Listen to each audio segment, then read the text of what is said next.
primeiro tema xustamente é que só se fala desto, non? A raíz da vaga de lume. Xa comentou Davide, por exemplo, que nos intentamos que este debate se colocara no Parlamento de Galicia moito tempo antes, cando foi o de Portugal, pero tamén noutras moitas ocasións, e a resposta sempre da conselleira, o director de Montes, foi que estaba todo controlado. Cunha situación como esta non podía pasar, que o que pasara no 2006 fora extraordinario e era prácticamente imposible que unha situación así se repetira, non? E ben, isto aconteceu, agora estamos falando desta cuestión. Seguramente, como alguén reflexionaba, porque o lume chegou ata Vigo, non? Na propia cidade, cunha cidade como Vigo se vira rodeada por estas chamas de lume, foi moi sorprendente, non? E de repente, como que todo o país se deu conta de que estábamos ante unha situación excepcional que, por desgraza, non é nova, non? Si que podemos decir que, obviamente, hai unhas características dos lumes forestais que son diferentes, e xa explicou tamén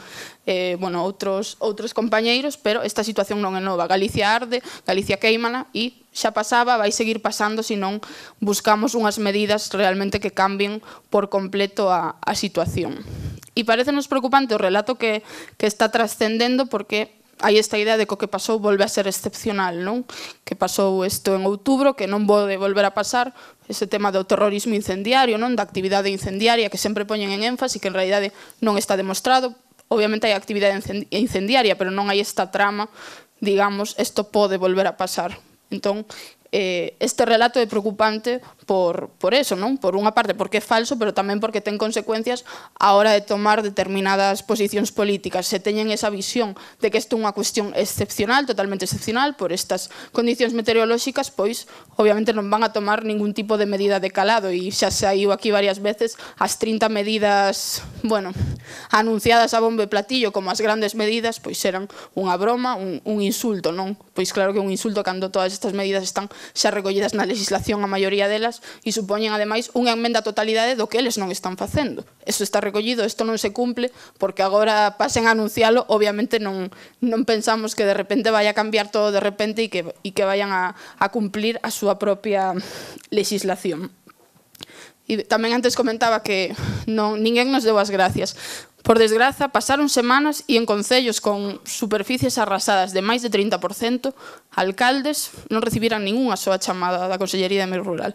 Alcaldes que tiveron que, eles mesmos, co propio concello, cos seus medios, que non apareceu ningunha brigada por ali, porque obviamente os medios non daban, e que non recibiron ningunha soa chamada, non? E que comentaban, non, é que non é o propio día que estaba saturado, que non puideche responder. É que pasan semanas, pasan 15 días e non hai unha soa chamada da Consellería de Medio Rural en plan, como está, non?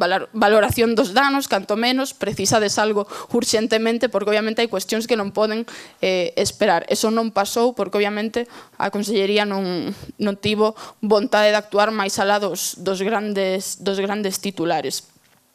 E eu penso que estas xornadas tamén son positivas un pouco para cambiar o marco do debate, porque obviamente eles queren acotar o debate únicamente ao modelo de prevención e extinción de incendios, prevención como eles o entenden, que é desbrozar única e exclusivamente, non como entendemos aquí prevención, non? E saiu en moitas das intervencións, e eu penso que deso hai que falar, e de feito aquí xa se falou, precisamos un servizo 100% público, precisamos axudar os concellos, non? Porque é bastante lamentable tamén todas estas declaracións de todo é responsabilidade dos concellos, pero despois, a hora da verdade, ningún tipo de dotación orzamentaria, ningún tipo de colaboración real permanente no tempo, e entón realmente non hai esa intención de traballar activamente cos concellos, máis alá de decir que os concellos non tiñan brigadas, e foi como utilizouse dun xeito bastante noxento, non? Partidistamente, incluso acusacións moi graves que se deron dentro do propio Parlamento contra determinados concellos que non eran do Partido Popular, non? Como se foran estes concellos prácticamente culpables por non contratar unha brigada que, como moi ben dixo David, os requisitos son ridículos, 2 días de formación.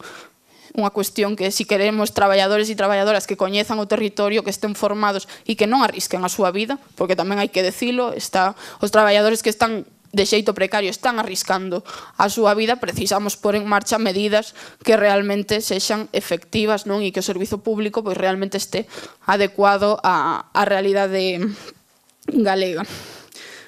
hai que falar destas cuestións, hai que falar do Pladiga, hai que falar da falta de mando único, por moito que repitan que hai un mando único non existe, pero sobre todo nos entendemos que hai que falar non desas medidas a medio e longo prazo, e está prácticamente todo dito, e eu quería incidir na necesidade de que estas medidas non sexan impostas, porque é unha realidade, unha obviedade que todas as medidas que vayan a vir unilateralmente dende as administracións cara abaixo, sin ningún tipo de interlocución, sin ningún tipo de consenso, sin ningún tipo de debate, non van a ser efectivas, non? E aquí tamén se repetiu en moitas ocasións, e eu quería volver a incidir neste punto. E penso que non están pola labor, porque justamente eu penso que o colectivo lles molesta, non? E, por exemplo, cos montes veciñais en Mancomún, eles non os defenden, todo o contrario, non? En moitas ocasións din que os defenden, pero despois todas as súas políticas van destinadas a rematar con todas estas prácticas colectivas, non? Que en realidade son as que mellores respostas poden dar á situación, non? E eu penso que, bueno, estamos ante a contradición máis evidente que esta é a legislatura do rural. Xa antes de que acontecera isto repetían moitas veces que era a legislatura do rural, e na práctica estamos vendo como en absoluto, non? Nin nos orzamentos, nin nas políticas públicas non fan, o despoboamento non é unha causa, é unha consecuencia, non? E entón eles, claro, non podemos obligar a xente a vivir en determinados sitios. Non podes obligar, pero tens que asegurar unhas condicións materiais dignas para que a xente poida vivir onde queira, non? E realmente todo dos servizos públicos ou das escolas que xa foi mencionado. E eu quería engadir outra cuestión que moitas veces non se fala, o coidado, non? O coidado, e justamente tamén antes na cafetería falábamos, o coidado das persoas maiores.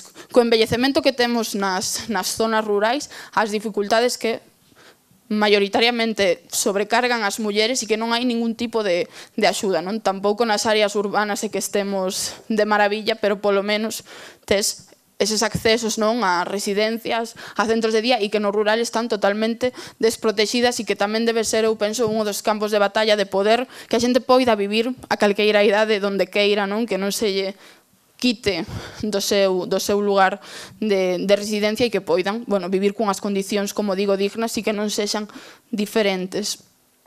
Gustoume moito a reflexión do compañeiro de acabar cas desigualdades, redistribuir a riqueza, porque obviamente eu penso que aí está a clave e pode resumirse perfectamente todo o que queiramos decir en esa redistribución necesaria para que obviamente todas as condicións sexan equitativas. Non hai plans de emprego tampouco para o rural, é a legislatura do rural, pero falase da incorporación de mozos e mozas ao rural, pero nunca se reflexiona sobre onde están eses mozos e mozas 5 anos despois, onde están 10 anos despois, 15 anos despois. Cantos destes mozos e mozas acaban máis empobrecidos, máis precarizados 15 anos despois de que deciden dar ese paso, non? Todas as dificultades que estas persoas se enfrontan no seu día a día. Realmente son axudas que lles sirven para dar titulares. Hai 1000 incorporacións este ano, bueno, 1000 o gallá, non son números moi elevados, pero sírvelles para dar titulares, pero non hai ningunha reflexión sobre cantas destas persoas siguen, non? Cantas destas explotacións que se abren non pechan ao cabo de X anos. Cantas persoas que teñen explotacións agrogandeiras están perdendo diñeiro, e de feito moita xente di, non, manteño a aberta a explotación porque é a miña vida, porque eu levo traballando por isto toda a miña vida e non quero pechala, pero en realidade perdo diñeiro, non? Polos prezos do leite, por toda esa falta de transformación que temos, etcétera. E realmente, se non pomos aí o acento en crear condicións dignas para a xente que quere vivir no rural, eu penso que a solución dos lumes nunca vamos a atopar solución, porque a prevención justamente é eso, ademais de mellorar, axudar a desbrozar, que tamén a mellor forma, como se decía, era ter animais e persoas que poidan facelo, non? E hai dous datos que me parecen moi chamativos da falsa demagoxa que fan de que esta é a legislatura do rural. O primeiro é, repiten moitas veces que o problema da superficie agraria útil e a cantidade que destinan ao Banco de Terras que é unha ferramenta que podería, bueno, é moi necesaria, pero está totalmente desmantelada, é menor, 68.000 euros, que a cantidade que destinaron en un só fin de semana a facer propaganda das súas medidas contra os lumes forestais, non? 77.000 euros gastaron en un único fin de semana para, a bombo e platillo, decir todo o que iban a decir de todas esas medidas que xa estaban recollidas na legislación. Ese é un dato que me parece moi chamativo, e o segundo, que justamente outro día falábamos na Comisión de Medio Rural, saíron agora unha orde de axudas polo tema da seca para axudar as explotacións agrogandeiras, e hai 600 solicitudes. Xa está pechado o plazo de solicitudes, 600 solicitudes. Podemos facernos unha idea da cantidade de explotacións agrogandeiras que hai no noso país, da cantidade destas explotacións que teñen problemas da seca, a sequía afectounos a todas, 600 explotacións. Claro, eles non van a por eso nun titular, só 600 solicitudes. O que van a por nun titular é destinamos X millóns de euros a unha orde de axudas. Eses millóns non se van a gastar nunca, porque, para empezar, poñen moitísimas trabas burocráticas para acceder a esas axudas, plazos ridículos, limitadísimos, un mes de duración para que todas as persoas teñan que facer todos os trámites. Sabemos as dificultades que existen, sigue existindo a brecha digital, eles siguen negando, e nós tamén temos medo que con isto dos lumes pase algo semellante, non? Anunciarán axudas, darán seguramente moitos millóns de euros para o corto plazo, pero nunca van a ter presente esa aposta ou esa mirada no medio e no longo prazo, e que realmente é o que pode conseguir que isto non volva a acontecer. Despois Luís falará algo do tema da comisión. Tamén, cando se creou a comisión, tiñamos, eu penso, outras expectativas, ou podíamos pensar que realmente sí que se percibiran que estábamos ante unha situación de non retorno, que había que actuar, que isto non podíamos seguir con esta dinámica, pero pasan as semanas, pasa o tempo, e realmente vemos que supoño que esta comisión ao final quedará tamén en fumo, non? En vender moita propaganda, pero que realmente non lle serviu isto que aconteceu en outubro para tomar conciencia, pensar e decir precisamos un pacto todas, non? Isto non pode ser unha cuestión, e nos levámoslo repetindo moito tempo, non pode ser unha cuestión nin partidista, nin dun porcentaxe da poboación, non pode ser unha cuestión só a debater no rural, e tamén o dixechedes moitas, toda a sociedade, afectanos a todas, independentemente de onde vivamos, e iso é o que temos que cambiar, non o paradigma. Non temos que falar únicamente do servizo de extinción de incendios, que temos que falar del, sino que temos que falar da necesaria ordenación do territorio, non, dos usos do monte e todas estas cuestións. Pero eu penso que en realidade a súa folla de ruta é moi clara, e a lei de depredación está aí. Eles, eu penso que fan unha similitude entre rural e monte forestal. Ni sequera van máis alá, non? E únicamente todas as políticas que implementan é para os intereses dunhas determinadas empresas económicas que, por desgraza, están aquí, están no noso país, e realmente non se pensa no conxunto do territorio para beneficiar as maiorías sociais. Bueno, vou deixalo aquí porque supoño que teredes fame, e agradecer de novo que estiverades aquí. Foi un placer, aprendín moitísimo e moitísimas gracias.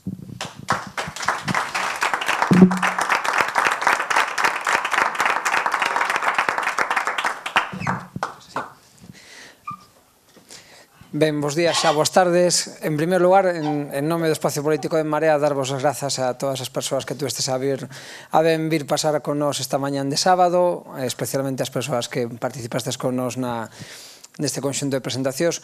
Queremos exemplificar cunha xornada como esta, que vai ser o inicio dunha serie de encontros comarcais que fagamos por todo o país, o interese que en Marea ten, en primeiro lugar, de darlle un enfoque político, un enfoque técnico e un enfoque social a un problema que nos creemos que non ten, non dimos que nada, pero casi nada que ver con como se pretende dar desde o punto de vista da oficialidade. Bom, para empezar, a nosa forma de titular esta serie de encontros era unha alternativa para o territorio. Nos pensamos que isto non é unha cuestión exclusivamente nin principalmente de lumes forestais. Os lumes, e iso foi algo que nos levamos ao Parlamento desde o primeiro momento no que xurdiu esta cuestión compendiada na idea de Rafa Crecente non son máis que o síntoma, que a fiebre dun territorio enfermo, e polo tanto nos decíamos é fundamental abordar a cuestión territorial de forma integral, por eso nos levamos batallando, incluso de forma pois eso, hasta o final, non? Pola idea, polo nome, polo concepto territorial fronte ao concepto forestal, fronte ao concepto de lumes, non? Entendemos que a cuestión forestal non é máis que unha parte da cuestión integral. Polo tanto, tanto a Paula como a min nos correspondeu darlle este verniz máis político, o que vai a cabalo entre o técnico e o político, porque sabemos que hai moitas solucións técnicas que o que fan é respaldar tamén posicións políticas. Ben, pois a posición política de En Marea é esta da que estamos dando conta, non? É que pasa en primeiro lugar por entender que isto é unha cuestión territorial. Cuestión territorial que para nós non é nova nin xorde co Domingo Negro, que a fin de semana acabaga de lumes. De feito, no debate sobre o Estado da Nación que tuvo lugar o día 5 de outubro, que pos de Lugo é importante non estar na cidade de San Froilán, pois tuvo lugar os días 4 e 5 de outubro. Nos ali xa ofrecemos un pacto ao resto de forzas políticas en tres cuestións que para nós eran fundamentais, en as que creíamos que as maiorías sociais formaban un estado de opinión mayoritario por riba de cal fose a maioría política que neste momento dá conta da Cámara Galega. Unha era a cuestión educativa, pois precisamente en parte polo que acabas de comentar. Este mesmo obrao tuvemos que asumir ou tuvemos que aturar que a Consellería de Educación determinase o peche de 4 centros de ensino e 9 unitarias en distintas provincias. Nos parecía que eso desarticulaba unha vez máis servicios esenciais no conxunto do territorio, polo tanto creíamos que a poboación con independencia da quen votase, mesmo os que votaron o Partido Popular, non votaron o Partido Popular para que lles pechasen escolas, non? E nos creemos que hai un consenso moito maior que a xente que votou o Partido Popular a nivel social sobre a necesidade de manter esa serie de servicios esenciais para o conxunto da cidadanía.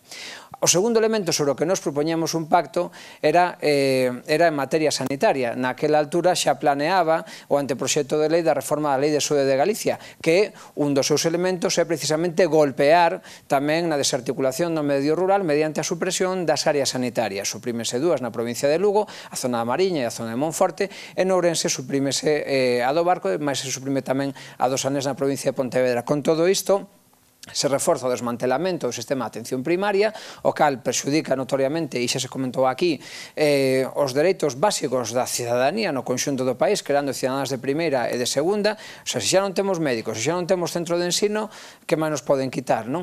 E se desarticulan tamén os hospitais comarcais, o cal dá lugar tamén a que a prestación sanitaria se teña que producir nos 7 grandes hospitais, que, por certo, tampouco están preparados para asumir toda esa poboación, co que se produce unha deriva estrutural cara a privada. Ben, pois nos pensábamos que eses dos puntos eran importantes, pero que ademais, xa antes de que sucedese a vaga de lumes, nos ofrecíamos ao conxunto de forzas políticas da oposición un terceiro pacto, que era un pacto polo territorio.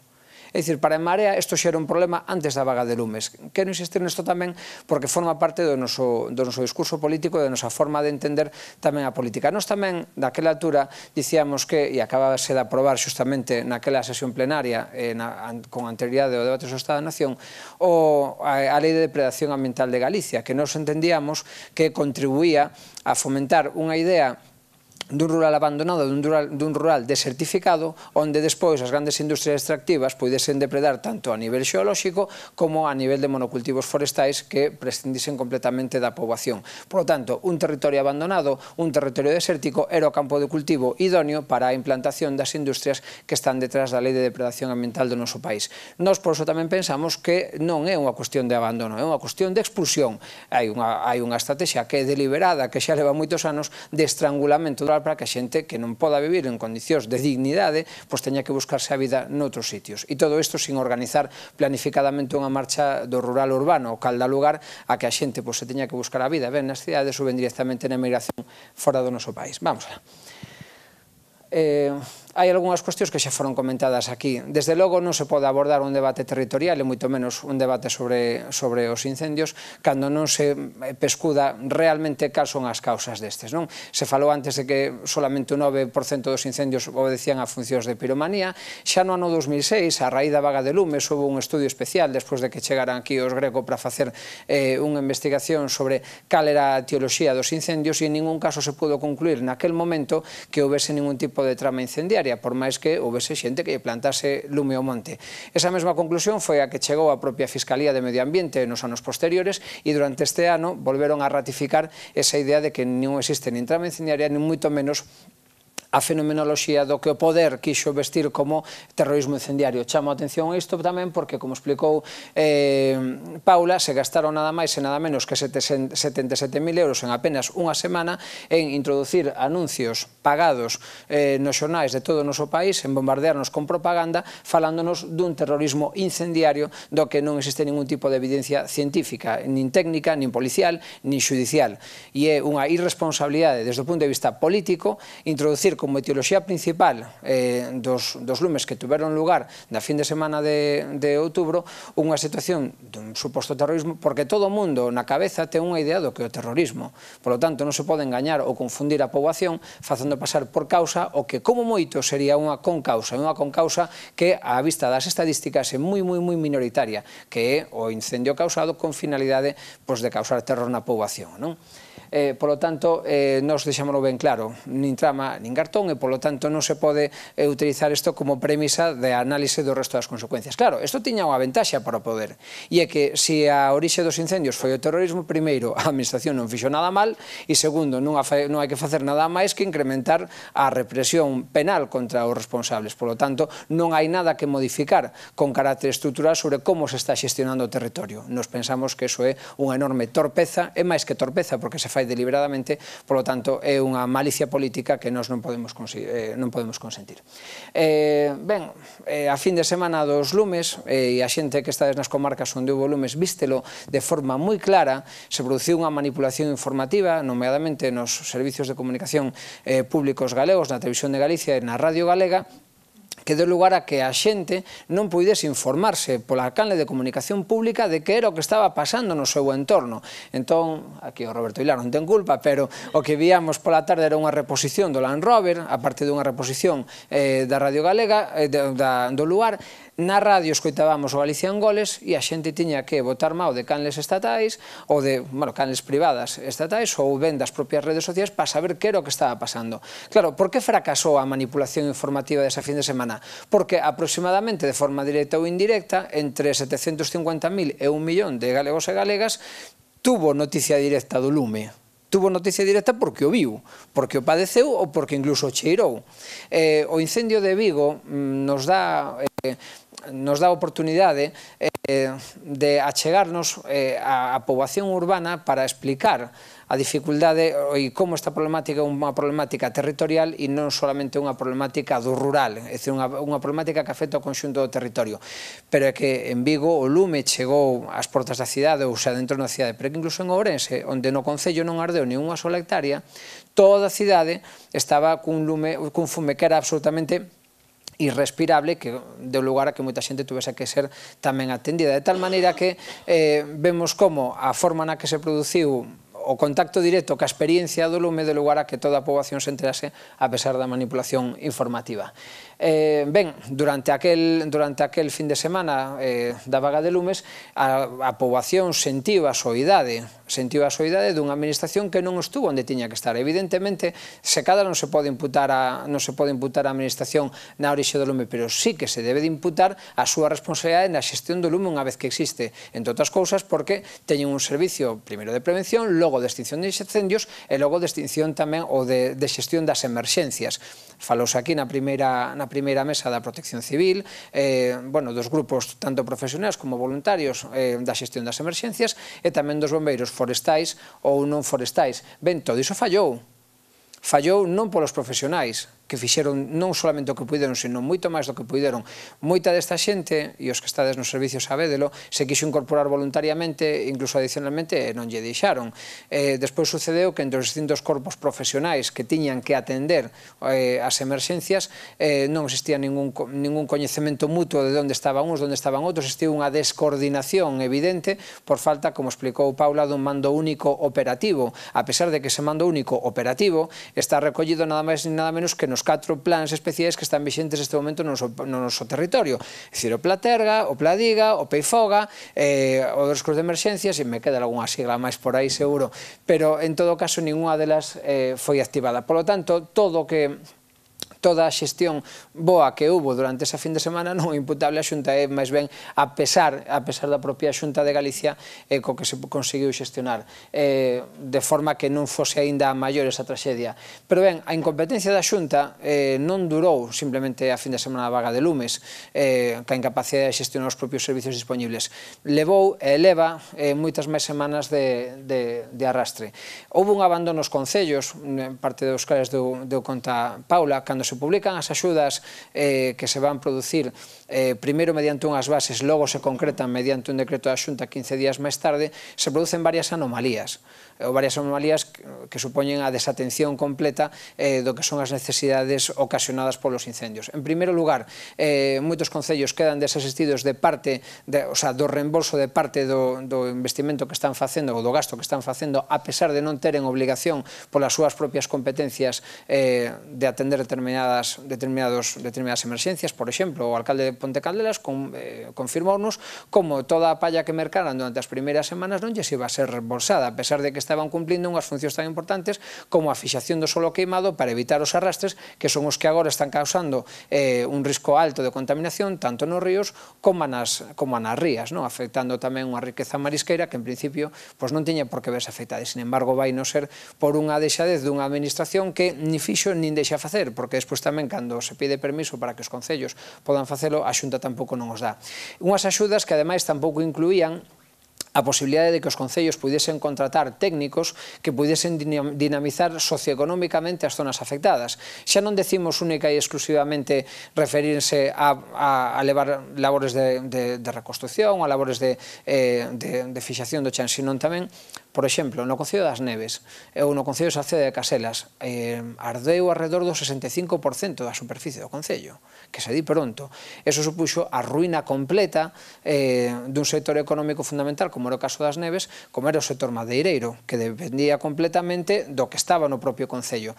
Ben, para repoñer iso non abonda con replantar, no caso de que se quixese ou fose oportuno replantar, porque esa industria forestal que había ali xa non vai poder servirse dese tipo de plantacións. Co cal era necesario ou ben estudar alternativas económicas para ese tecido industrial que agora mesmo queda desvalido completamente, ou ben buscar que para ese propio sector noutras localidades se producisen alternativas. Pois ben, nada disto vai quedar financiado nin para os concellos, nin a Xunta se vai facer cargo diso.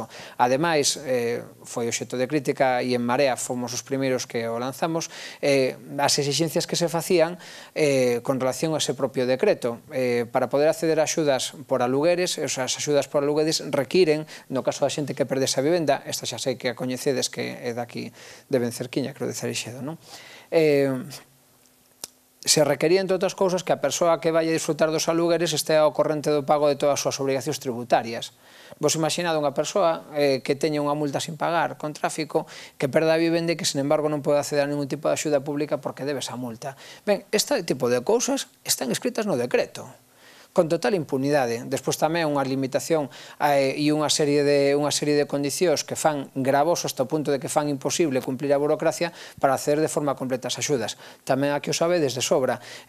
Para poder pagar a leña que arde, que estaba mellor nun alpendre, che exixen 3 presupostos diferentes para que tú cuantifiques o valor da leña, e claro, en moitos, bueno, e aquí o sabedes tamén igual, non? É dicir, como dun veciño a outro se van comprando os cargamentos de leña, etcétera, como vas a partir de aí conseguir que che fagan 3 presupostos que che podan cuantificar o valor desa leña perdida. Bueno, pois así todo, non? Así todo, e iso foi unha constante de queixas que nos deron durante este tempo. Tamén se dixo que como isto era terrorismo se iban a pagar as indemnizacións a xente que morreu como se fose terrorismo, e non é verdade. Existe un Real Decreto de axudas aos mortos por terrorismo do ano 2011 a nivel estatal que establece unha serie de cuantías que non foron as cuantías que fixou a Xunta de Galicia, co cal, a pesar de facer toda a demagoxia co tema do terrorismo, despois tampouco non cumpliron a nivel técnico. Seguimos. Se comentou tamén, se fixo referencia aquí tamén ás 30 medidas do goberno de Feijóo. 30 medidas, claro, a pregunta que cabe facerse que son esas 30 medidas, para que valen e cales serán os seus efectos, non? Pasa para a seguinte, este era un regalo do presidente da Xunta. Temos aquí desglosado o estudio, foron anunciadas as medidas o martes, creo que en sesión de pola mañá, última hora por Feijóo, e o mércoles pola mañá en Marea, que a inestimable axuda de algunha xente que está aquí nesta sala, pudemos descodificar desas 30 medidas, algunhas delas sin maior dificultade, de que estábamos falando realmente. Os 57% desas medidas eran lei vixente. Entón, claro, non deixa de sorprender que o presidente da Xunta de Galicia chegue e nos propoña un pacto de unhas 30 medidas ao conxunto da Cámara Galega, das cales o 60% consistan en facer cumplir a lei. Mira, e agora, hasta ahora que estaba facendo usted? Incumplir a lei? Pois hubo un recoñecemento explícito de que se estaba incumplindo a lei. Despois do resto das medidas, había unha serie delas, unha cuarta parte, un 20% largo, que eran rectificacións de políticas anteriores, é dicir, unha emenda á propia dirección política e técnica da propia Xunta de Galicia, que supuña volver atrás no tema das plantacións ou nas distancias de seguridade, estudiar volver de 30 a 50, estudiar volver e de forma timorata, ou establecer máis limitacións entre os 30 e os 50. Non, mire, aquí estaba antes a 50, usted cambiou no a 30 e ahora está recoñecendo que realmente nin 30 nin 50, realmente farían falta, como dixo Eugenio, 200 metros para poder fixar unha distancia mínima de seguridade. Pero bueno, algo é algo, non? Nese sentido de rectificación.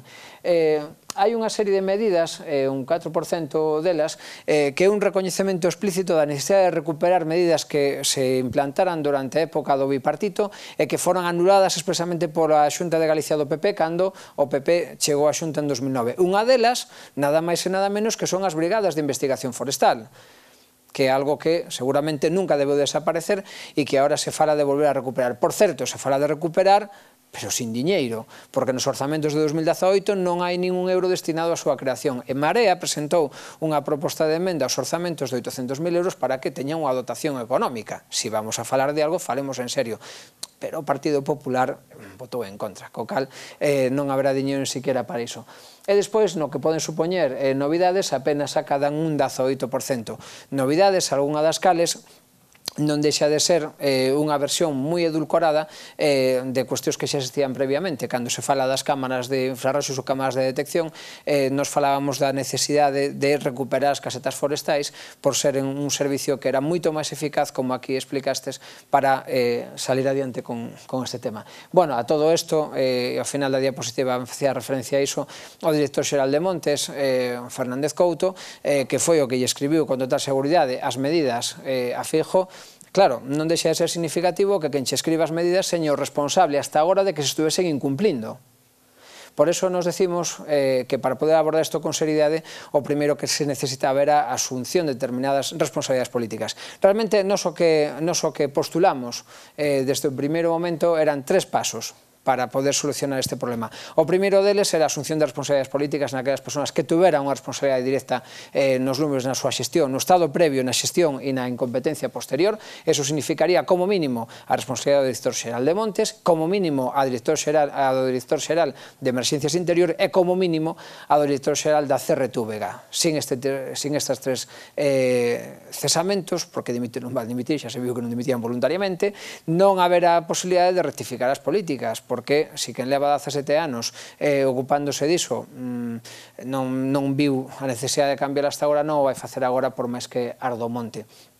O segundo paso, na nosa opinión política, era a creación dun marco que nos permitise estudiar razonablemente e razonadamente cal eran as causas, cal debían ser as consecuencias e como tiñamos que actuar, é dicir, un marco de estudio, unha comisión da que despois darei conta, que fose non unha comisión parlamentaria máis de investigación onde haxe un Partido Popular que nos impoña unha maioría absoluta simplemente porque son máis, sino onde se pudese razonar e racionar, efectivamente, para poder chegar a unhas conclusións que nos pudesen comprometer a sociedade.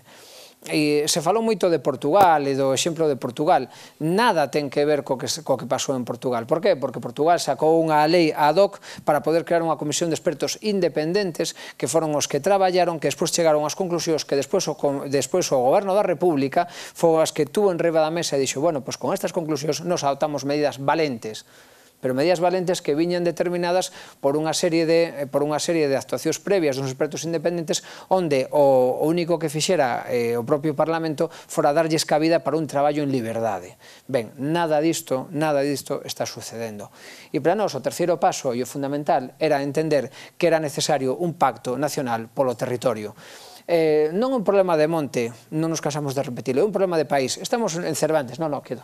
É verdad, pero o que máis chamou a atención desa fin de semana foi o incendio de Vigo. O incendio de Vigo, que Vigo, bueno, sempre se de Coruña, non? É a urbe por excelencia de Galicia. Sin embargo, vimos como os incendios chegaron non solamente ás portas de Vigo, sino que chegaron ao propio corazón, asolando incluso parques urbanos da propia cidade. Por lo tanto, isto non é unha cuestión do medio rural, isto é unha cuestión integral do territorio, porque a relación entre as zonas urbanas e as zonas rurais e a transición entre unhas e outras é territorio, non se pode cualificar única e exclusivamente como rural e, polo tanto, nos abogamos por falar decididamente de territorio. Por que falamos de pacto nacional? Falamos de pacto nacional, en primeiro lugar, porque é necesario chegar a puntos de encontro entre as forzas políticas, entre as forzas sociais, entre as forzas económicas, que teñen algo que ver con toda esta cuestión que non é exclusivamente de lumes, que é moito máis complexa que iso. Segundo lugar, de carácter nacional, é necesario, e a distintos niveis, xa falastes desto durante a mañán, un proceso dialogado na que todo o mundo seña tido en conta dentro de toda a estrutura complexa que supón a nivel social e económico toda a cuestión que despois dá lugar a este fenómeno dos lumes.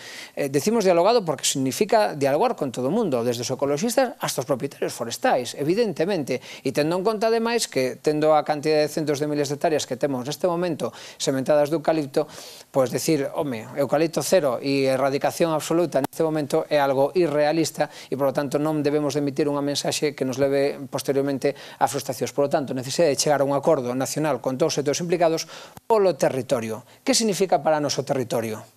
E a que chamamos a abordar integralmente esta fenomenoloxía. En primeiro lugar, a necesidade dun rural vivo, e aquí estivo latendo toda a mañá, onde a xente poda vivir con dignidade, con calidade de vida, contando coa xente, con procesos participativos e sin que se force a emigración da xente, que marche sería porque queira, pero non porque teña necesidade de facelo.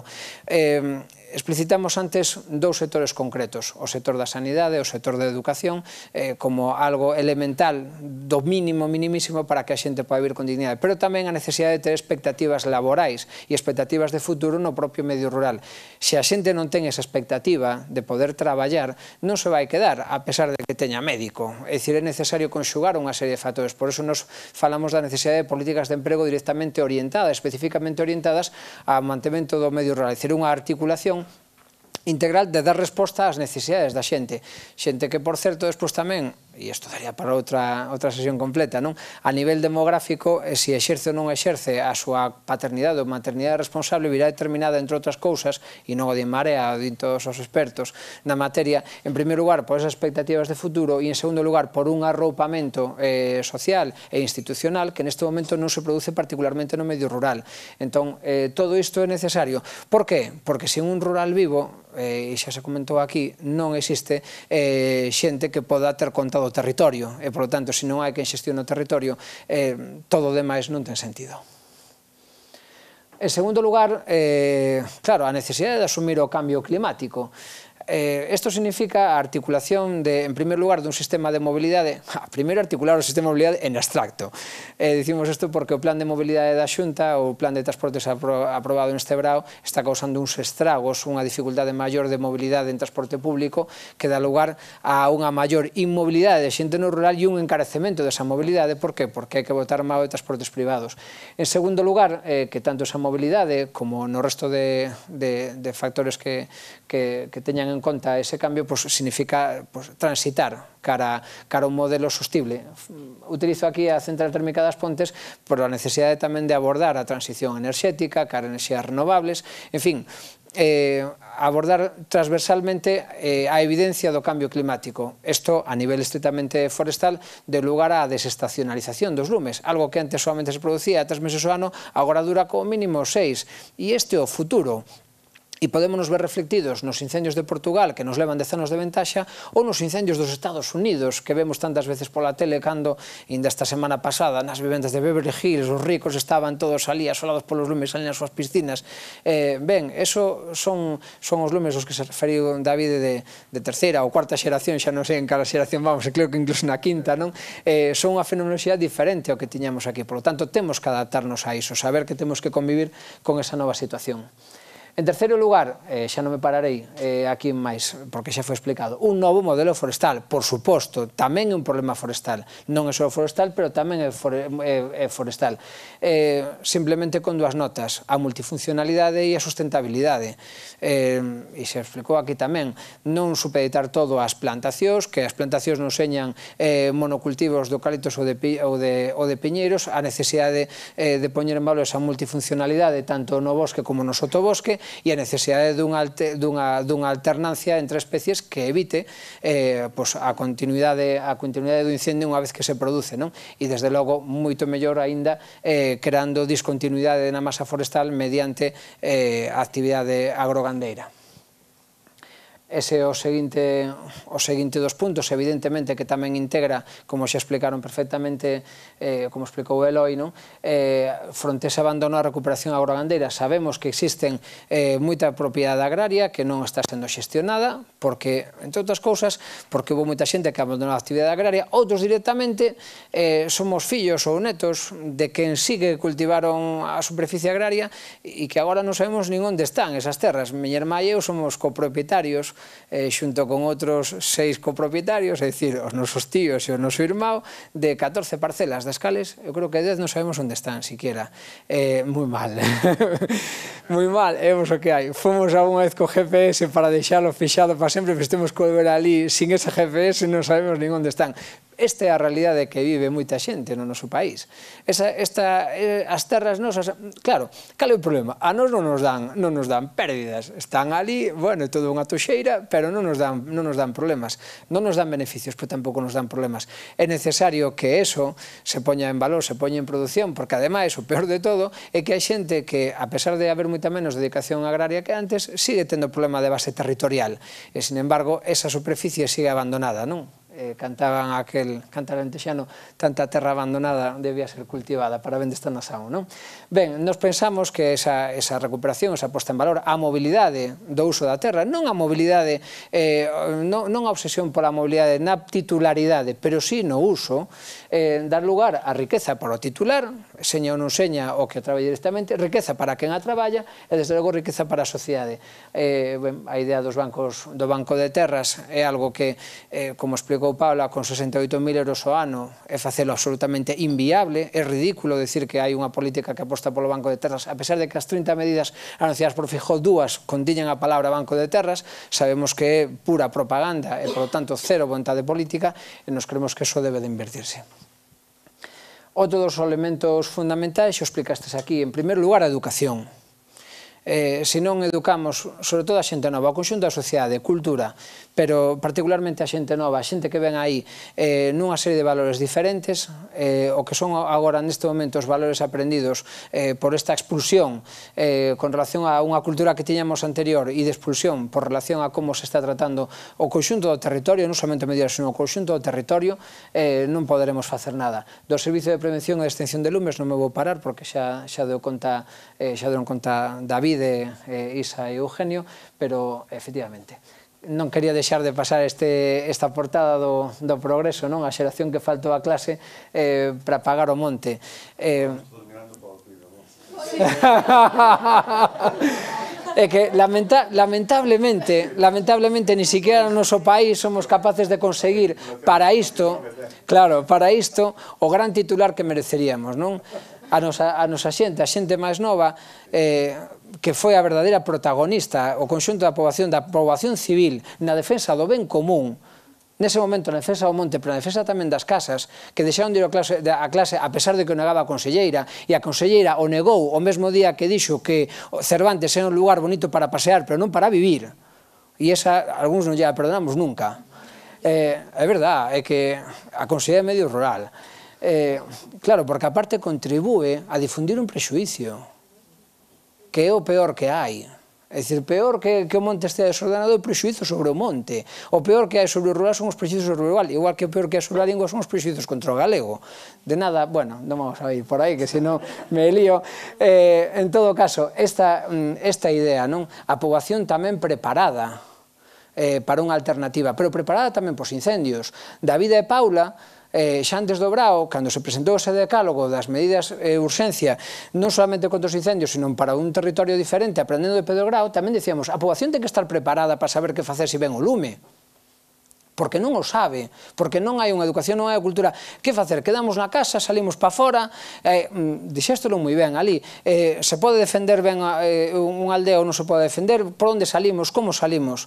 Claro, as dúas persoas que morreron en Chandebrite seguramente morreron porque tiñan que morrer, pero seguramente, a mellor, se se tomaran mellor outras decisións sobre como facer unha evacuación, se podían ter evitado. É algo que hai que ser moi cautos a facer este tipo de afirmacións, por eso sempre o poño en condicional. Pero, en todo caso, é necesario preparar a poboación para afrontar un problema que non vai deixar de existir, e moito menos se non o recoñecemos como tal. Ben, un territorio ordenado e vertebrado, a idea de que Vigo ardese, a idea de que Ourense se asfixiase, é unha idea de que temos que pactar toda a sociedade. A xustiza territorial é a ida por volta. Nos beneficiamos de valores ambientais, de valores alimentarios, de valores ecolóxicos, de valores que nós amamos e respetamos desas cidades, pero temos que ser consciente de que temos que relacionarnos co medio que nos dá todo eso. Pero non solamente eso. É que se non facemos todo iso, se non entendemos que isto é unha cuestión de conxunto, que é unha cuestión que hai que abordar en perspectiva, como diría Xavier Simón, que ben citado antes, e ainda falei con el onte, que está ali en Estados Unidos, é unha cuestión holística, se non o vemos como unha totalidade non temos aprendido nada. Por iso é necesario unha boa planificación non solamente da expansión das cidades e das vilas e dos núcleos, sino como se fai esa expansión, como se relaciona o espacio urbano e o rural, o rur-urbano, ese espacio tamén de eterna transición que hai sobre todo na fenomenoloxía no eixo atlántico, pero que tamén nas periferias das zonas urbanas, sin irnos lonxe de aquí. Por exemplo, en Lugo se ve como o crecemento da cidade cada determinados barrios, na zona da Piringalla, ves unha mestura completa entre espacios completamente urbanizados e espacios que están completamente arborados, pero arborados en contra entre a Ronda da Muralla e a Ronda do Carme de Lugo. Ali hai plantacións de eucaliptos. E é espacio urbano. Ben, pois, ou se ordena o territorio completamente a cidade, a relación da cidade co seu entorno, ou tampouco non deixaremos de padecer este tipo de problemas. Ben, pois, nós queríamos falar de todo isto na comisión especial non permanente que se creou no Parlamento a raíz da vaga de lumes. Nos queríamos, para empezar, que levase o nome de territorio a esa comisión de estudio sobre o territorio, para abordar o problema territorial, e non, queda os lumes. A prevención e extinción dos lumes forestais. Non, nos queríamos falar de algo máis que deso. Na sesión do outro día, no artigo primeiro, para nos era fundamental que o ámbito pudiese ser tamén falar de ordenación do territorio, falar da cuestión territorial, e nos foi negado, nos dixeron que non tiñamos ningún problema, se falaría de ordenación, pero en todo o que tuvese que ver co forestal. E nos dixemos, non entendestes nada. E ao non entender nada, non vamos a mañar nada. Nos queríamos que esa comisión nos permitise facer cambios, que nos permitise facer unha reflexión.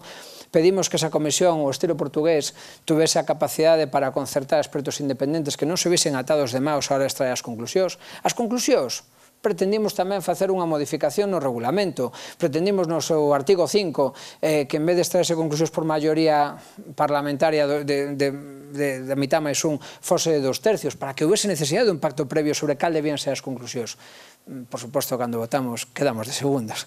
Por lo tanto, non se aprobou, non? Co cal, entendemos nós que é unha oportunidade perdida para poder abordar realmente un problema que ten o noso país. E este é o que pretendía ser o noso discurso. Ben, as iniciativas parlamentarias de Marea, a este respecto, podemos estruturarse en 3 bloques que xa foron parcialmente presentados aquí. David fixo referencia a ese decálogo que presentamos xa antes do Brao, antes da propia campaña contra os incendios forestais. A actividade parlamentaria, a ela xa se referiu tamén Paula, algunhas das medidas que xa presentamos, que aparte as novas medidas tamén estaban desestacionalizadas, é dicir, non ten que ver xa cos propios lumes forestais. As deficiencias que nos denunciaban facíamos a nivel educativo, que estaban previstas no Pladiga, e que non se facían, nos xa as denunciamos antes do Brao, e firmaron eles dous. Tamén pretendíamos que a actuación nesa comisión tuvese esa finalidade. Non foi posible así. Nos hoxe, con esta xira que empezamos, o que queremos é socializar, compartir, escoitar, e a partir de aí facer todo isto, experiencias que levemos como actividade parlamentaria. Con que finalidade? Pois, primeira, hoxe, a de quedar de segundos, pero que a idea tamén de contribuir a crear un estado de opinión social diferente, que dá lugar a un cambio, non? E iso é fundamental, e xa se referiu Paula a iso, non? Creemos que a única maneira de acabar ca situación actual, co statu quo, non solamente político, senón tamén co estado de opinión que hai sobre todas estas cousas, sobre a idea e os prexuizos que existen sobre como facer fronte a un síntoma que son os lumes e é atacando a doenza, pois é a necesidade precisamente de compartir unha alternativa, de compartir unha solución. Para nós o mellor da vaga de lumes foi que unha vez máis vimos que ante unha xunta que se queimou agromou de novo unha sociedade civil que nunca estuvo letargada de todo, pero que se puxo ao servicio do ben común sin dubidalo dúas veces. É dicir, o único que estaba bloqueado esa fin de semana e esa noite era Feijóo, porque o resto da xente non estaba ocupada, non tiña tempo para estar bloqueada porque estaba traballando. Así que, ben, con todo isto, pois, finalizo xa desde o espacio político de Marea, desde o grupo parlamentario, desde a xente que estamos traballando tamén no territorio aquí na comarca dos Ancares, darvos as grazas por esta xornada, que sabedes que contades con nós pro que necesitedes e que, se en algo nos equivocamos, estamos dispostos a rectificalos porque así nos movemos, escoitando. Moitas grazas.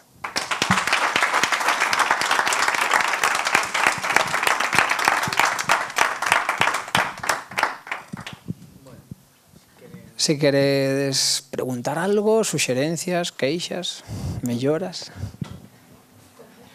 comer.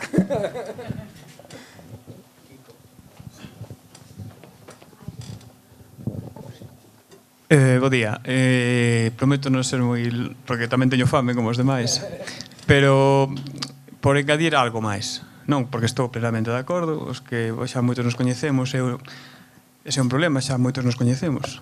Estivemos fai poucos días falando do mesmo, vos mesmos e as mesmas, e ese é o problema.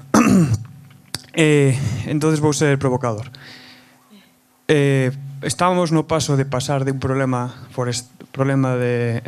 forestal a ser problema rural, e xa estades intentando introducir desde o espacio de Marea a cuestión territorial. E eu xa estou intentando ir máis alá. E estou pensando, hoxe estive pensando que isto é un problema urbano. O tema dos lumes, como síntoma, por suposto, é sintomatoloxía dun problema urbano. A donde quero chegar con isto? Efectivamente, se falamos, pasamos atrás, é un territorio, e Xavier amosou unha distribución poboacional.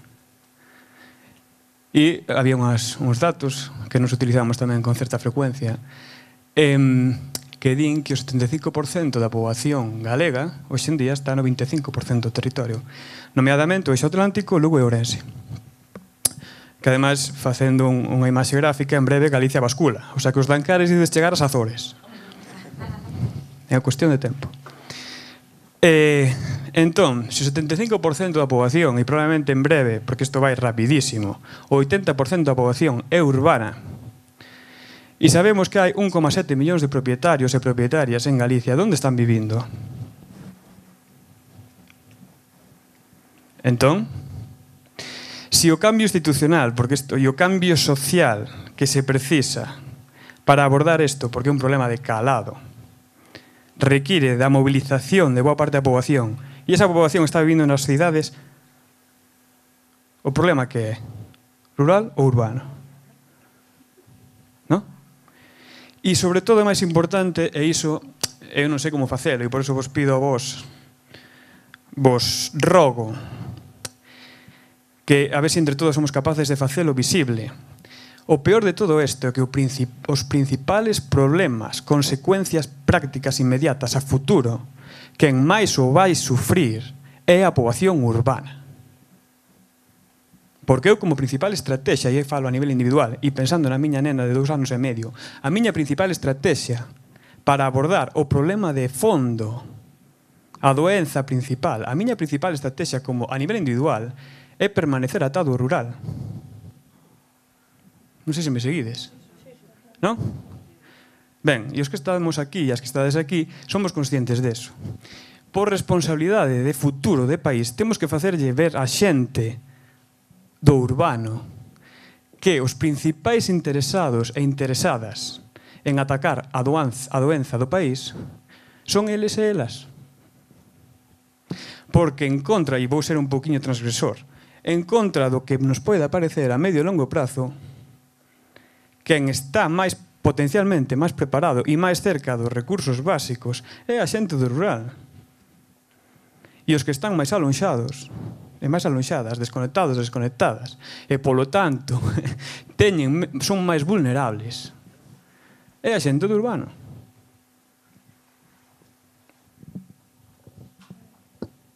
Eu só quero unha breve cousa. Si isto que dice Kiko se leva a cabo, o problema do galego como idioma está resolto.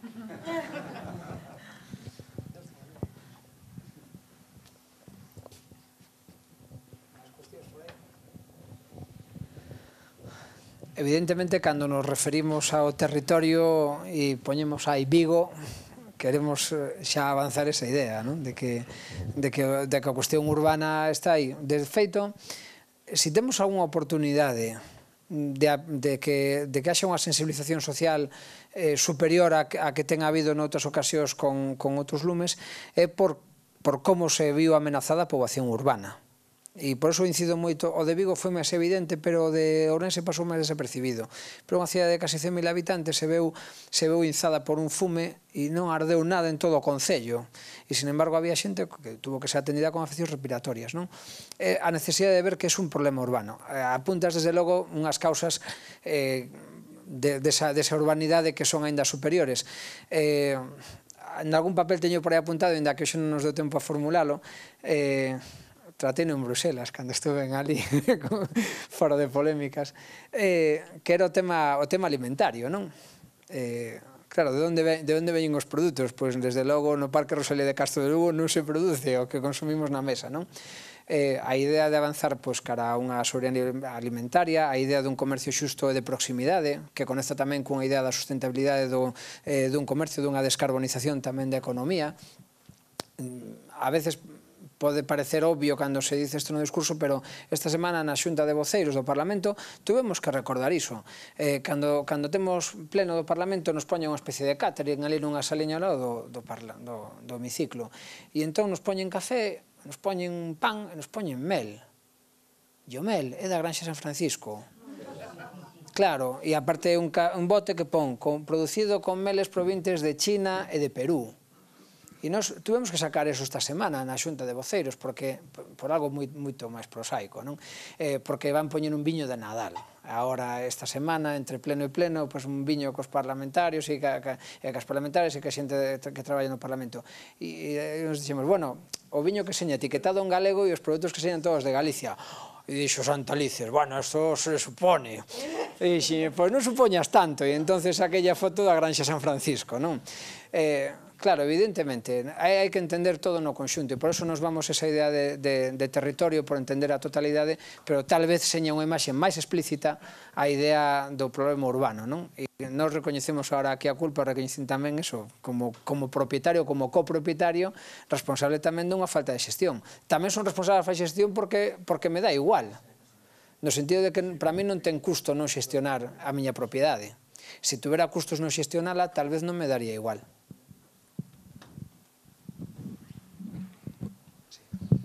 No, eu moi brevemente, a verdade é que coincido totalmente que seguramente é unha provocador e transgresor, pero sí que creo que debemos ir nesa liña e obviamente neste paso previo, non, de falar de territorio, pero obviamente ou interpelamos ao conxunto da sociedade e sabemos que a maioría da sociedade galega está, como decías moi ben, no eixo atlántico, ou obviamente non vamos a cambiar absolutamente nada. Entón, simplemente porque me parece unha intervención moi necesaria e que, ademais, é a dificultade principal que vamos a ter no debate dentro do Parlamento, porque non queren afrontar a problemática do conxunto do país. Ese é o problema fundamental. Cando falas únicamente do Servicio de Prevención de Incendios e Extinción e o tema da prevención, que xa se decía, como se vai a cumplir a legislación vixente? Claro, eso tería un custe millonario. Obviamente pode ser unha solución a corto prazo, pero as medidas teñen que ir por outro lado, pero obviamente non se está afrontando esa problemática. E eu sí que penso que dende as cidades tamén e dende este espazo político